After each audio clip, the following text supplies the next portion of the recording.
Darkcast Network. The light shines brightest on our indie podcasts. Two suspects are being one case involves. The FBI is now offering $100,000 to see if the police are releasing verified. Welcome to Misty Mysteries, a true crime and paranormal podcast. Today, we're going to be talking about a woman named Samantha Hopper and her 20-month-old daughter, Courtney Holt. But before that, I want to bring a little attention to a petition the family of Crystal Lissinger has created to bring awareness to domestic violence and to increase jail time for those charged and arrested for the crime. Crystal's sister Lexi has a TikTok where she shares her sister's story under the username LexiK00, and she is the person I believe should be talking about her sister's story and speaking for her family. But with their permission, I wanted to share the petition, which you will be able to find on the podcast social media as well as the episode description. I want to read to you what her sister has shared with us through the petition. Lexi writes, "My name is Alexa Connolly. My sister, Crystal, was only 38 years old when she was murdered. She was murdered by her boyfriend Montel Reed. Montel was a 26-year-old man from Pittsburgh, Pennsylvania. There were several domestic violence incidents where he got into trouble for harming Crystal. My sister was in the process of leaving Montel. She was packing her things up and was talking about how she would return home soon. She came home in an urn. Only days after being released from jail for a domestic violence incident against her, he stabbed her to death on December 27th of 2021. Wrapped her in plastic, stuffed her in a large suitcase, and placed the suitcase in a shed. Crystal was in there for several days before she was found. While she was dead, Montel Reed harmed another individual on New Year's Day. This individual was lucky to make it out alive. While in jail for his crimes committed on New Year's Day, my sister was found. This is a prime example of things need to change. The goal of this petition is to get abusers longer jail time for domestic violent disputes. With longer jail time, we'd like to see domestic violence to be changed to a felony in the state of Pennsylvania. The laws are not strong enough to help protect victims. There also needs to be more bail requirements to make it more difficult for abusers to be released so soon. More often than not, an abuser is jailed and released only shortly after, which often results in them going back to hurting their victim or even murdering them. There also needs to be a domestic violence registry available to the public. No one needs to be blindsided and people need to be protected." Lexi then goes on to share domestic violence statistics and the link she found them on. If you would like to check out the petition right now, you can do that by searching change.org/Crystal's Cries Against Domestic Violence. And again, those will be in the episode description as well as on social media. I want to thank Crystal's sister Lexi for sharing her story and fighting to help others in the wake of her sister's death. Darkcast Network. The light shines brightest on our indie podcasts. Hey there, Rainbow Warriors. I'm CJ, host of Beyond the Rainbow, True Crimes of the LGBT. My episodes focus on crimes committed by and against the LGBTQ community. I've covered cases you probably have heard of, such as Matthew Shepard, Brandon Tina, and the Orlando Pulse nightclub massacre, as well as some lesser-known cases like the murder of Ray Hainish, the Australian gay beat murders, and the suspicious disappearance of Lisa Lynn Stone.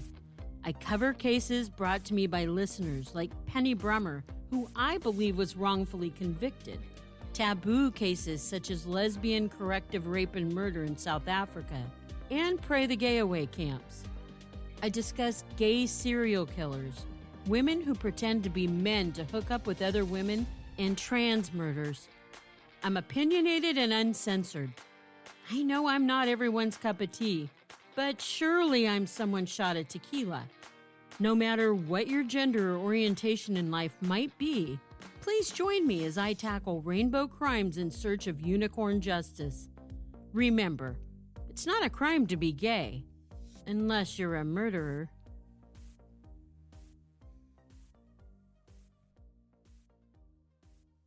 I now want to share the story of Samantha Hopper, her daughter Courtney, and her unborn child. A story that sincerely touched my heart after watching a video from her family. Samantha Jean Hopper was born in Dover, Arkansas, as Samantha Jean Mahan on October 22nd, 1978, to her father and mother, Ricky and Debbie Mahan. Samantha's family describes her as being a free spirit and stubborn, just like her mother.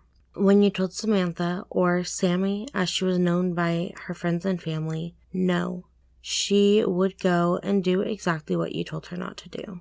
As a child, she spent her days running around outside with her friends and siblings, pushing the boundaries of where she could go. Samantha was very adventurous and spontaneous from childhood to adulthood, which may have transferred to her love of traveling. When you signed up to travel with Samantha, you were first signing up for a bumpy ride, as her family says they would more than often opt to ride behind her car instead of with her. Second, you would most likely be listening to Waterfall by TLC, since it was her favorite song. And lastly, you never knew where you were going to end up. One of Samantha's friends shared that they remember her asking them if they wanted to go for a ride, and she forgot to mention that this ride was all the way from Arkansas to Florida. Just a quick 13-hour ride without warning of where they were going, but that was Samantha and one of the many things her family loves to talk about. Despite the 13-hour spontaneous trips and her love for adventure, Samantha loved to spend time with her family. She was known by her family as a daddy's girl, and she often spent time with her dad on fishing trips. Samantha was very loving, caring, and loyal. She would stick up for anyone who needed her help. And most of all, Samantha was a good mom who loved her babies. By 19 years old, in 1998, Samantha was mom to 2 little girls. Her first little girl, Desiree, was born in 1995, and her second daughter, Courtney Esther Danielle Holt, was born on January 15th, 1997. At 20 months old in September of 1998, Courtney loved to play with Desiree. She was just starting to walk and talk. Courtney loved to say Papa the most and loved to be around her dad, snuggling him, following him around, and playing whenever she could. Her family called her a snuggle bug because of how snuggly she was, and at this point in her life, both Courtney and Desiree were going to be big sisters since Samantha was 8 months pregnant. Samantha, despite being 8 months pregnant and a mom of 2 little girls, was still working her job at Waffle House and up to her adventurous ways. On September 11, 1998, after a shift at the Waffle House, Samantha came back home from work and told her mom she and her best friend Selena had plans to go to a concert in Little Rock, Arkansas. She asked her mom if she could watch Courtney and Desiree till the next day, September 12, 1998, when she planned on coming back home, but her mom couldn't watch both the girls due to Samantha's father being sick, but she did agree to take Desiree for the night since Courtney could go stay with her dad, Lester. So, around 6 p.m. that night, Samantha left with Courtney from their house in Russellville to drop her off at her dad's house just a bit away from her house, before making her way to Little Rock for the concert. But when Samantha and Courtney made it to Lester's house, he was headed out for his anniversary and asked Samantha to come back in 2 hours. At this point, since she had no clothes or a diaper bag with her, it's believed that she made her way back home, but when the next day rolled around and no one had heard from or seen Samantha or Courtney since Lester saw them at his house, they knew something was wrong. Samantha and Courtney were reported missing, and very quickly news broke out through their town, and many believed Samantha may have left town with Courtney. At this point, Samantha's boyfriend, who she was 8 months pregnant with, lived in Tennessee, and after Selena, her best friend, revealed that they didn't have plans that night, it left many believing the idea that Samantha left town. Although a few clues led investigator Eric Riggs, who took over the case in 2013 to question if she would just leave. The first being that everyone who knew her knew she would never just leave her family, especially Desiree. Evidence-wise, Samantha left nothing for her or Courtney while she was 8 months pregnant. Samantha's check from work was ready the next day, but it was never picked up, and both of their social security numbers were never used past the day that they went missing. As the years went on, sadly their case started to go cold, but the girls were never forgotten. Their family eventually lost their home they lived in with Samantha and Courtney to a fire, but they never gave up the property, making sure they still had the address that Samantha knew last, so she could always return home. Eric Riggs, once taking on the case, never gave up either, but in an interview with her daughter Desiree, she shares that there is only so much law enforcement can do. Eric investigated, keeping an eye out for Samantha, Courtney, and her 1989 blue Ford Tempo. He also collected a sample of evidence from Desiree in hopes her DNA could match with anyone in the system. But the real beginning to bringing home Samantha, Courtney, and Samantha's angel baby started with a group called Adventure for Purpose. Adventure for Purpose consists of 2 men named Doug Bishop and Jared Lysick. Doug and Jared met when Jared found a car underwater, and in his last hope, after being told no by many tow truck drivers, he called Doug, who was working as a tow truck driver at the time, to help him retrieve the car out of the water. But in this process, they found human remains in the car. Doug happened to record this whole event, which led to the families of missing persons to reach out to them for help. As they helped the families, the duo built up their skills in underwater sonar search and diving to help other families, at no cost to them or law enforcement.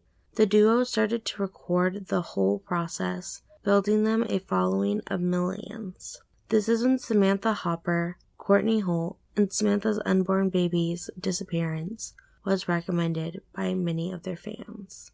Jared and Doug knew they wanted to help when so many tips came flooded in, but when they first made their way to Arkansas, they were unable to reach out to the family or law enforcement for more information, and the search turned up empty.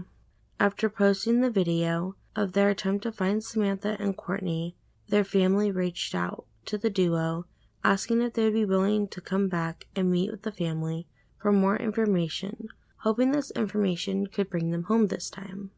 After being missing for 23 years, Debbie, Samantha's mom and Courtney's grandma, Selena, Samantha's best friend, Desiree, Samantha's daughter and Courtney's sister, and Oakley, Desiree's daughter, Samantha's first grandchild, and Courtney's first niece, met with Jared and Doug on October 26, 2021.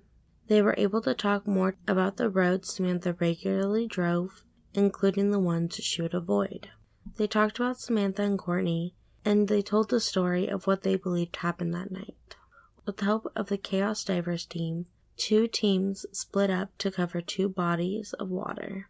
Pretty quickly, the second team, consisting of the Chaos Divers, found a car in the same body of water that was on her favorite path to drive. The team of Chaos Divers called in the discovery to Jared and Doug, who made their way over to the team and after a quick dive was able to confirm that 25 feet under the water, with the front buried in the sand, was what they believed to be Samantha's car. It was even missing a license plate, like hers was since she had recently bought it. After speaking to the family, law enforcement was called in, and the recovery of the car was started hours later. As the car started to be pulled out of the water, almost instantly, her family knew that the girls and Samantha's angel baby had been brought home to them. This is a very emotional video, which I recommend you watch yourself, but as the car is coming out of the water, Samantha's purse starts to fall out of the car, which the team had to grab, along with Samantha's shoes and socks containing her foot bones, which confirmed human remains for law enforcement and the family.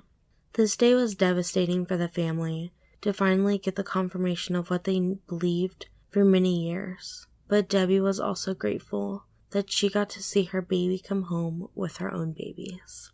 On December 29, 2021, law enforcement was able to confirm that the human remains inside the car belonged to 19-year-old Samantha Hopper, 20-month-old Courtney Holt, and Samantha's unborn child. They were also able to rule out any foul play, concluding that Samantha was in some sort of accident that sent the three into the water on the night of September 11, 1998. The community gathered together to help the family put together a beautiful service, which was able to happen on January 29, 2022. After 23 years of being lost, Samantha and her babies were laid to rest. As for Samantha's oldest baby, Desiree, she has mostly remembered her mom and sister through photos. One specific photo she holds dear to her is them opening up Christmas presents together on Christmas of 1997. Desiree grew up to get a bachelor's in nutrition and led the social media movement to help find her mom and sister, which is now used as a memorial page. Desiree is married and a mom to Samantha's first grandchild and her siblings' first niece. She is now expecting her second baby and still includes her mom and her siblings in her life through their memory. Obviously, this week's episode is a bit different, but after finding Samantha and her baby story on Adventure with Purpose, I knew I needed to talk more about them, which I will talk a little bit more about in my behind the scenes on Patreon, but for the majority of it, I was very impressed with Adventure for Purpose. They are so amazing, and what they do is always at no cost for the family. Everything they earn through social media is how they pay to bring closure to these families. I truly admire what they do, but for now, this is where I see you off. Please remember to leave a good review if you like the podcast and share this episode. I want to thank you for listening. Please stay safe, stay hydrated, and I will see you next week.